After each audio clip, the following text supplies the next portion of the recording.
I'm visiting the baking capitals of the world. Bellissimo. In search of the people, the places, and the traditions that make the very best of baking. Oh.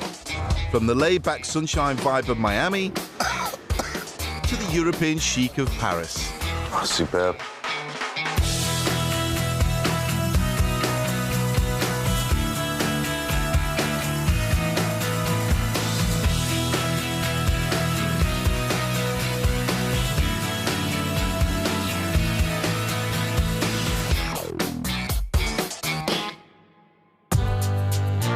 Today, I'm in St. Petersburg, Russia.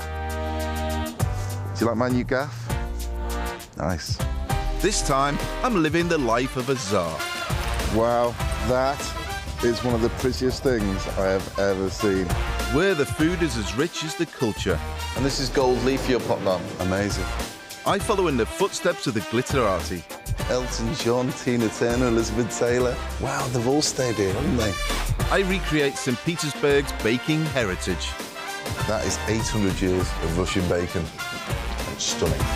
And I get the VIP treatment in Russia's finest food hall. I'm looking forward to this.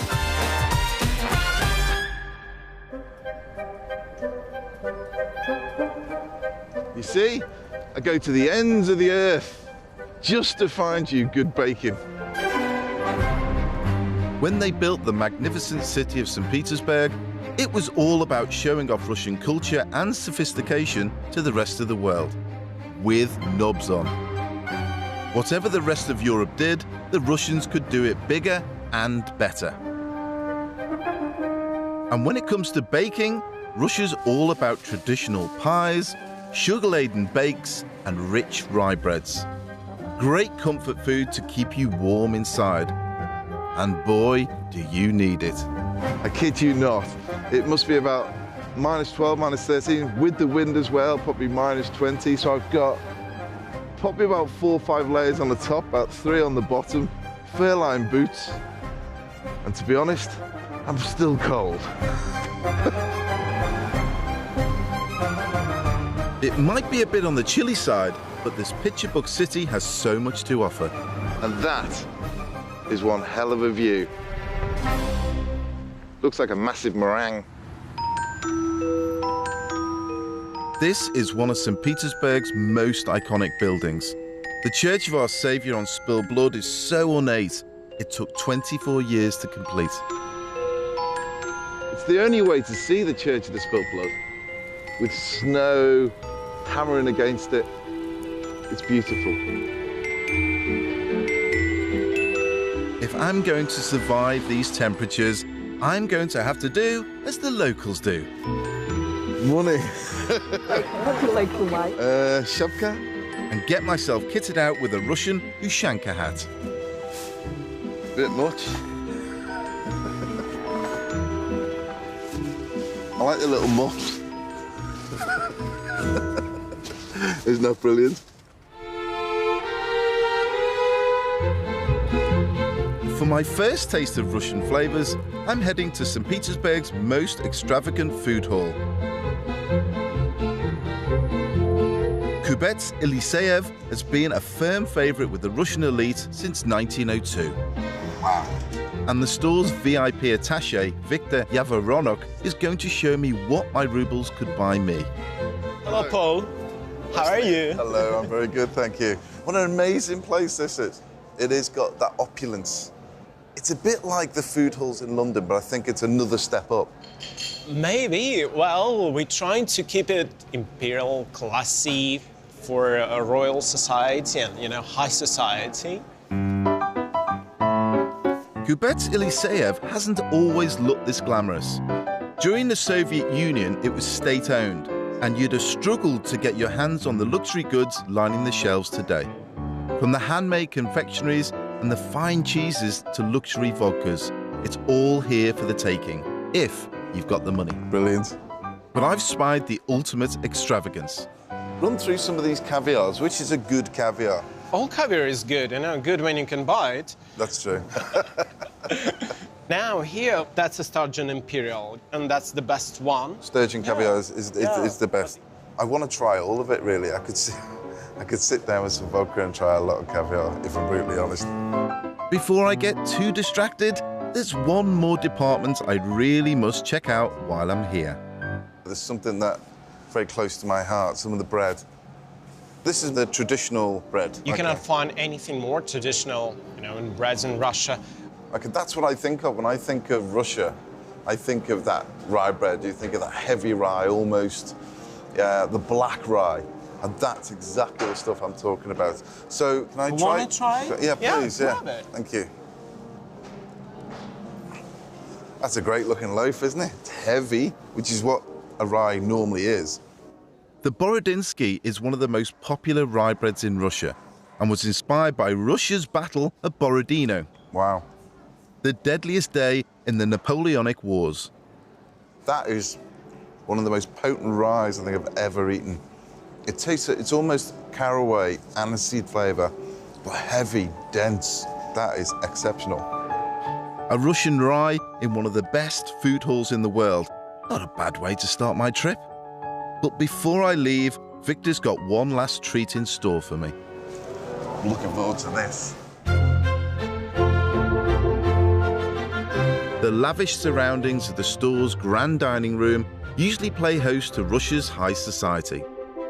But today, I'm getting the VIP treatment with the room all to myself. Just grab it with a spoon. Okay. Victor's serving up some of the best sturgeon caviar. This is decadence, Russian style.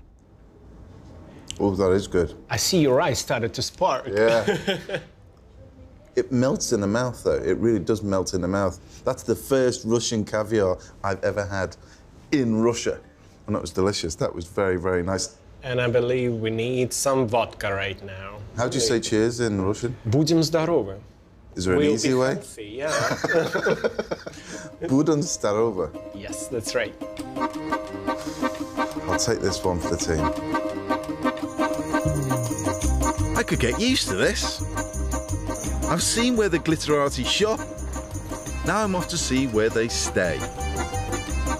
In the heart of the city, off one of St. Petersburg's grandest squares, is the five-star Hotel Astoria.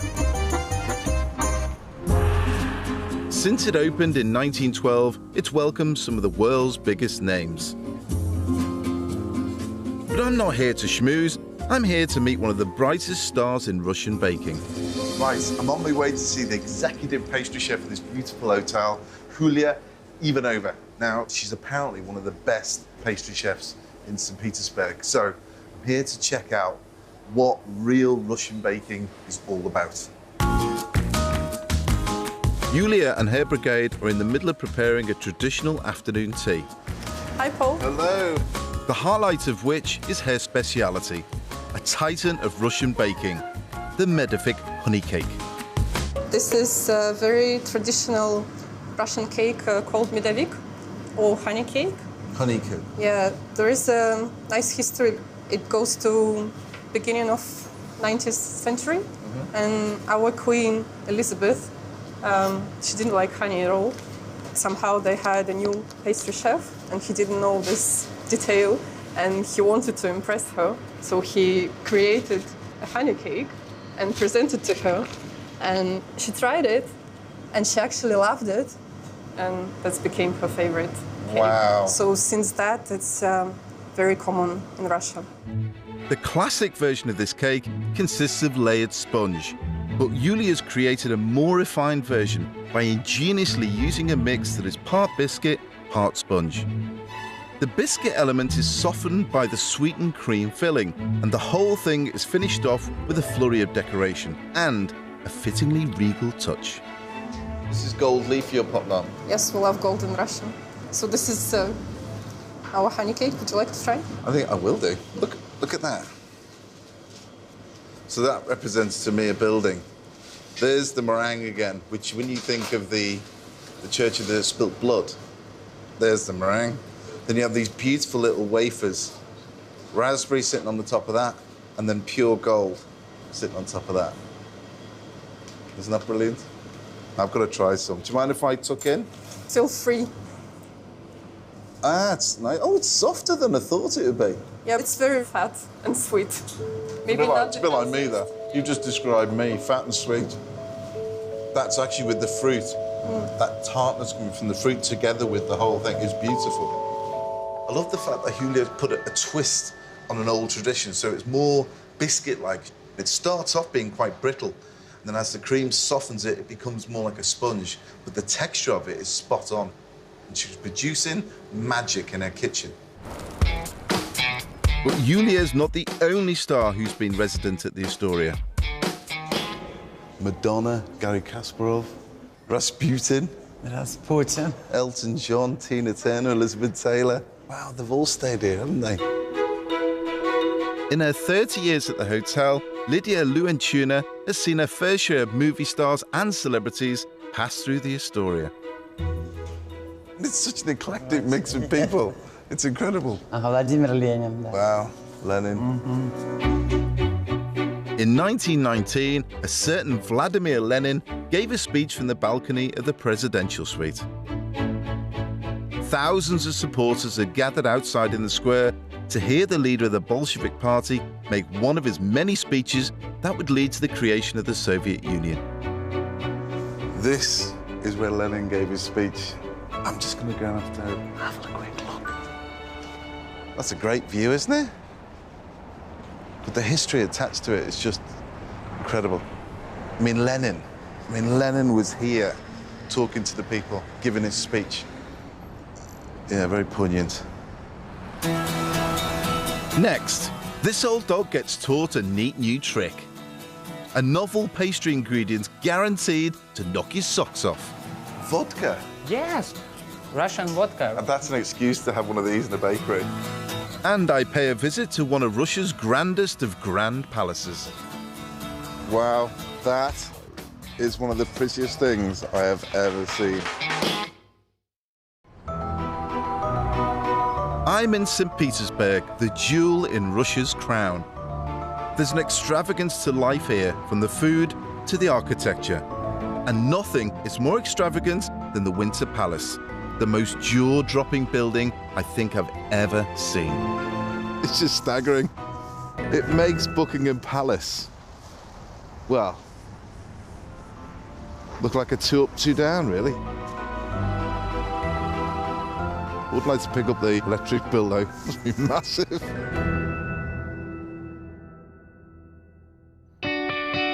Inspired by my nighttime visit to the Winter Palace, I've got the bug. So today, I'm off to see the Tsar's summer residence, with the help of a couple of trusty friends. Right, boys, we need a nice comfy ride. No racing, okay? Just be nice. Right, I'm in Pushkin Park, which is about 25k south of St. Petersburg. These guys here are my new horsepower.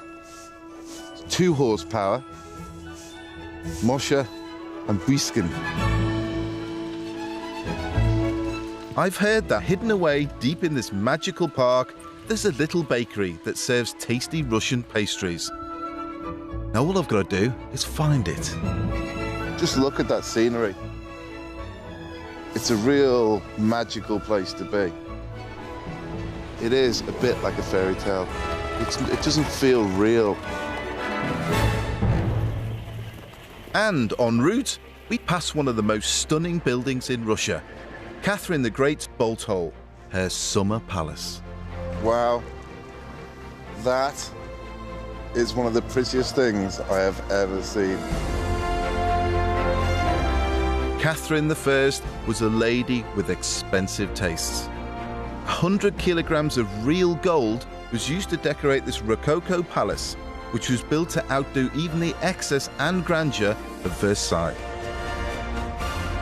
It's just stunning, absolutely stunning. I'm not here just to look at the palace, I've come for the baking. In the grounds of Catherine Park, there's a modest little converted church that serves up traditional Russian cakes fit for an empress. Hello. Hello. Wow, what a great place. Yes. Now, looking down here, I recognize a lot of them. So, eclairs, quiche, pain au raisin, truffles. But those on the end, what are these? Vatrushka. Vatrushka. Could I try a little bit, Yes, please? of course. Are these very popular with the people that come in? Yes, yes. Let me have a quick look. What you can say about it? Tastes delicious. Yes. It's very, very good.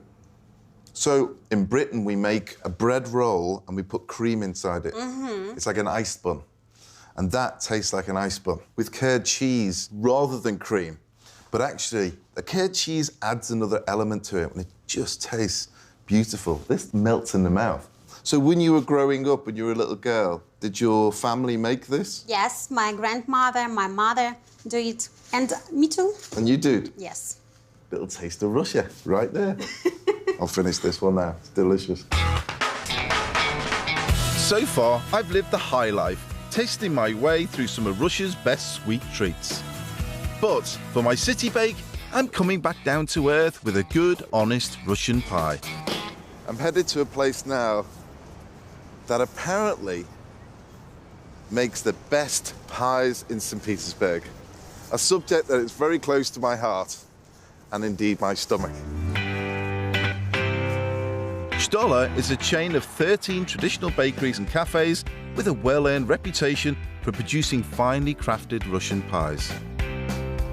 And with 40 mouth-watering varieties, each stuffed with a delicious savoury or sweet filling, from rabbit to apricot, I'm going to be spoilt for choice. The smell in here is incredible. These pies look amazing. Could I try a little piece, please? Yes. Thank you. From palaces to pies, the Russians do everything on a grand scale. And if these taste half as good as they look, I'm in for a real treat. Chicken and rice. It looks amazing.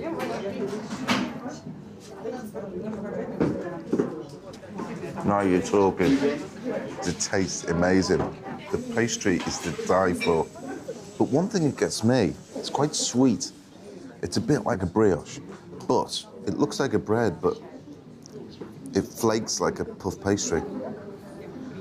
I'm still unsure what it is. Like many winning formulas, Stoller's exact dough recipe is a heavily guarded secret, which is why it's keeping me guessing. Back home, I normally make a pie using short crust or hot water crust pastry, but here the pies are much more elaborate. They add yeast, so it's a cross between a pastry and a dough. It's then sweetened and layered with butter. Welcome to my kitchen. What a fantastic place. Yes. Master baker Alexander Vassiliev finishes off the mix with a typically Russian touch. Vodka. Yes, vodka. Look, Russian vodka, Russian original vodka. That's an excuse to have one of these in a bakery.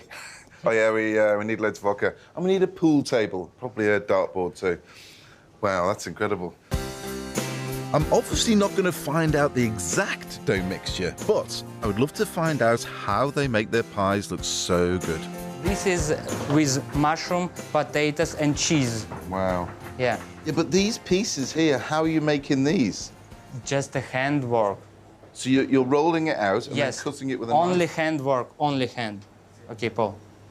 Okay, Right. so you're stretching this Yeah. and laying it on, pushing it down, Okay. and then you're putting layers and layers on. Yes, yes. This is almost like doing lattice work on the top.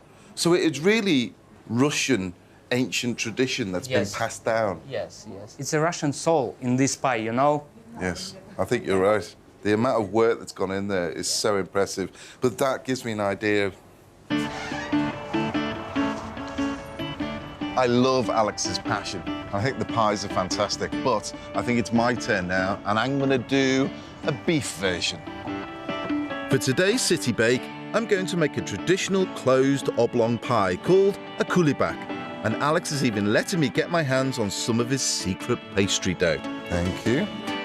Although this recipe would work just as well with short crust pastry.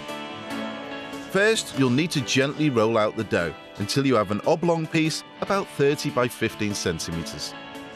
We have our base there. We're going to put a little bit of egg around the Just a outside, little bit. Look. and that just helps it stick, Yes. basically, when it all comes together again. Now, the filling for this is beef stock, egg, which has been cooked and shredded, beef, mince, and I've got cooked onions. Now, all those go together with some seasoning, and you end up with your filling for the pie. So if I try and shape this into the middle, it smells amazing. Yes. Okay, and now? Pinch it. Yes. Once the centre parting is stuck together, fold the ends up and flip the pie over. Place it on a baking tray and paint with egg wash. So again, the egg wash going on is going to help anything that goes on top stick to it so it bonds to it, and it gives it a beautiful shine and a good rich colour as well. Yes. Now, normally, when you take it that stage, you could bake it like that and eat it like that, not a problem. But Russia takes it to another level. These are the bits that you're going to use to decorate, yeah? Yes. Alexander's already stamped out some of the shapes with a pastry cutter, and the rest are done by hand. Look, and How long in Russia have they been making kulabak? from 12th century. Wow. Yes. That's old. This is 800 yeah, ages 800 ago. years old. Yes. Looks so ornate. This is freestyle, you know? Yeah, yeah. This is just freestyle. I like that. We're freestyling a pie. Yeah. Nice. One last glaze, and it's good to go in the oven. It does look good. Now that's going to be baked off, 200 for around half an hour? Yes, 200. Okay, fantastic. While we bake this off, we're going to have a little bit of a vodka. Well, it'd be a shame not to dip into that bottle.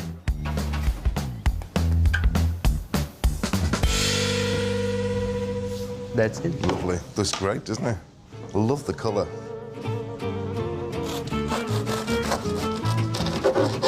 Gorgeous flake on it.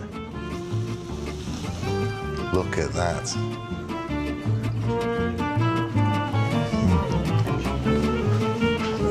Oh, wow. The pastry's got that little bit of sweetness in there. And with that beef filling with the onion, it melts in the mouth. That is 800 years of Russian bacon right there. It's stunning. Absolutely stunning. Thank you, Alex. Thank you, Paul. Spot on.